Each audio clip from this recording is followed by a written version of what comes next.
What's going on, YouTube? So, like I said before, I've been doing my research, I guess, when it comes to other countries and what's going on in their economics and their social scene and everything like that. And I came across this because I've paid attention to Ireland, not too much, but I've recently seen that, like, they've been having some riots. They have an immigration problem. You know what I'm saying? Most countries, especially European countries, have an immigration problem. They kind of have like a no borders policy. So essentially, and I've seen news reports talking about it, they don't really have anything tracking you.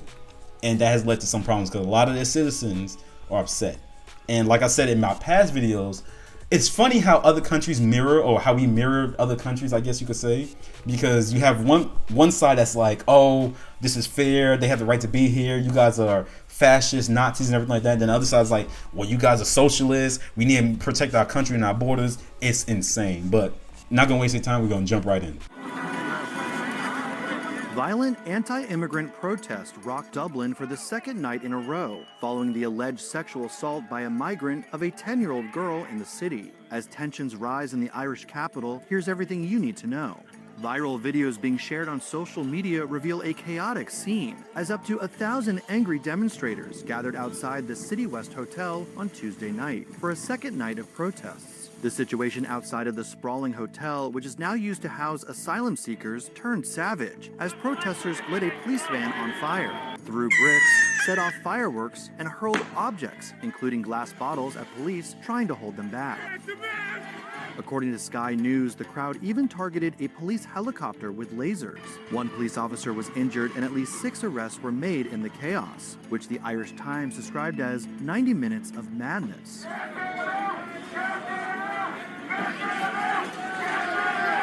According to the outlet, children were among the rioters, yelling anti-immigrant chants and attacking the police. "This is Ireland, this is our country, get them out, get them f***ing out," a woman reportedly yelled through a loudspeaker. Irish flags could be seen waving throughout.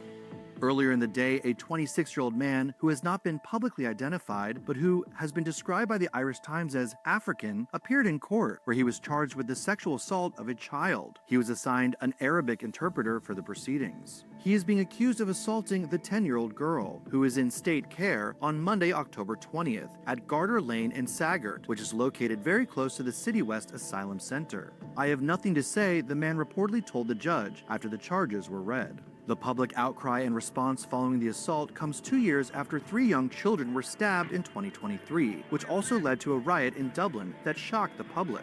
The suspect in that case was originally from Algeria, which sparked the anti-immigrant display of violence. The police commissioner at the time described the arson and vandalism that took place as led by a lunatic hooligan faction driven by a far-right ideology.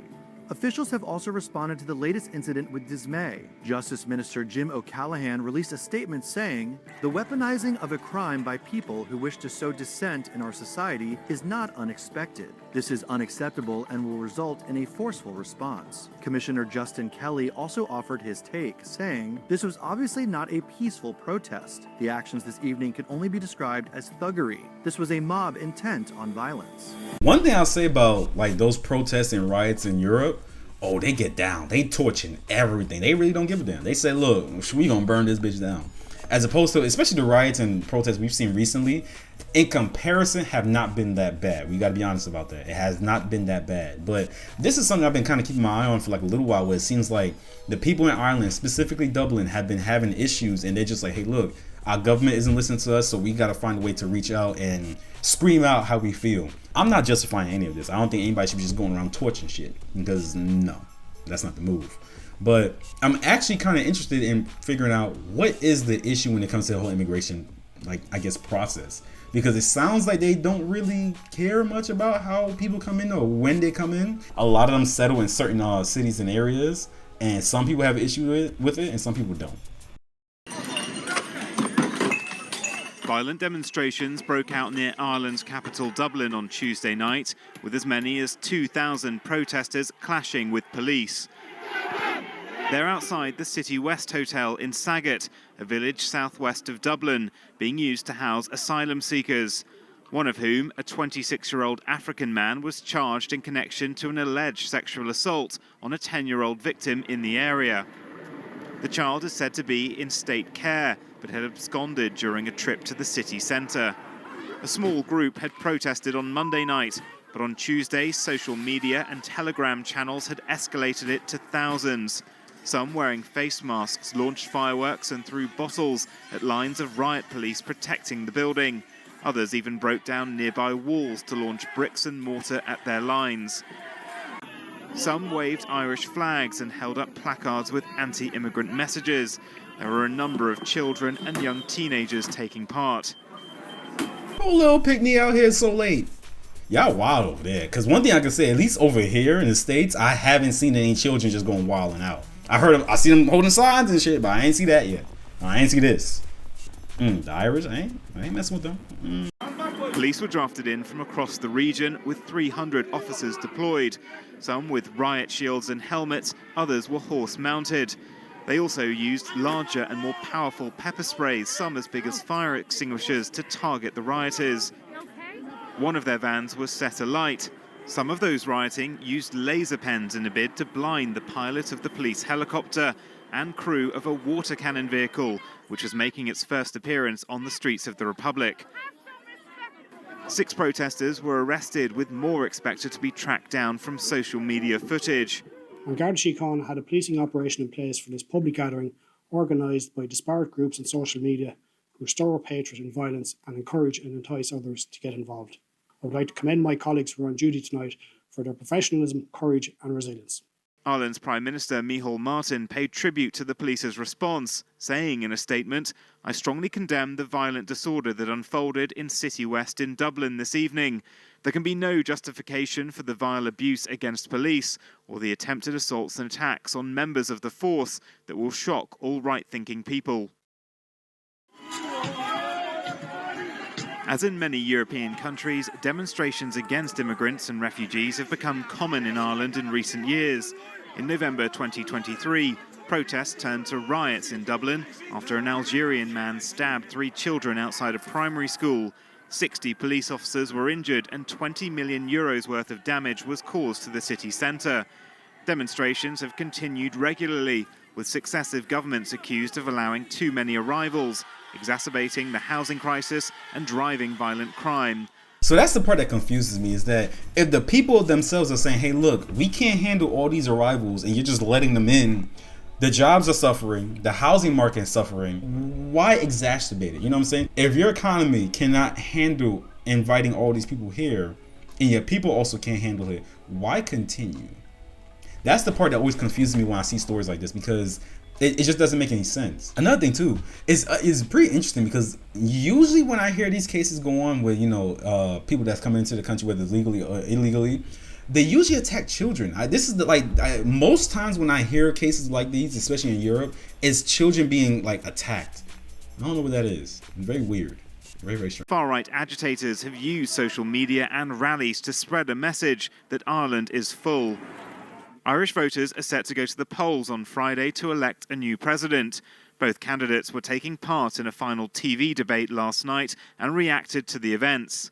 It's deeply disturbing, and I think it's time for leadership from politicians, and indeed as president, but I'm not president tonight, to use our voices to show leadership and to actually analyse what's happening here and stop conflating things. Heather Humphreys also condemned the violence. She served as a government minister for much of the past decade and emphasised how reliant the country is on immigrant labour. We need immigrants in this country. There's no question about that. We need people to work in our hospitals, to work in our care services, to work in many, many different parts of our economy. We need workers here. So I agree that people should be able to come here on work permits and come here legally. And that is, but for those people who shouldn't be here, who are coming here illegally, we need to process them quickly. And if they shouldn't be here, they need to go back to their own countries or where they came from. 2 things. One, I don't like how we keep seeing these old ass politicians in power. What happened to the new blood? What happened to the younger people? Are they squeezing them out, or are they just not showing interest? And I highly doubt that. That's just my question. 2, I hate when they bring up this idea of we need people to work these jobs. Are you telling me that the Irish people do not have anyone to work the jobs of being working in hospitals, educators and whatnot? They have no one there. That they have to import people, because Canada is going through the same problem, right? Canada doesn't really have a legal problem as much as they just have a problem where their government is inviting so many people to do the jobs that apparently no one's working, and it's been a stress on the labor market and their housing. And it's causing a whole lot of issues. Canada has a lot of issues. I might talk about them next. But yeah, that's the part that's confusing me. It's like, are you telling me that there's no one to work these jobs? The Irish people have no interest in doing any type of labor. Help me understand. Though the position of president is largely ceremonial, hard-right candidates like former MMA fighter Conor McGregor attempted to run on the issue of immigration. Whilst they were unsuccessful, Ireland, a nation of immigrants going back generations, is undergoing a period of soul-searching as economic pressures are shifting traditionally welcoming attitudes. Well, we're joined now by Emma Macaulay, a reporter for The Journal. Emma, thank you for speaking with us. You were there last night. Can you describe what you saw? So I'm gonna stop it right there because I don't want to go into something where I'm not the most knowledgeable when it comes to what goes on in Ireland. Hopefully whoever watches this could put down in the comments below things that I might be missing. I'm gonna do my own research because I don't want to go too deep into it and just be ignorant spouting bullshit. I don't know. It's interesting how a lot of countries, westernized countries, are going through this issue where they're just pretty much saying that people are saying, hey, look, we don't need all these extra people in. It's putting strains on our economy. It's putting strains on the social issues that we may have already, and it's not making it any better. So I don't know what these countries are going to do, America being one of them.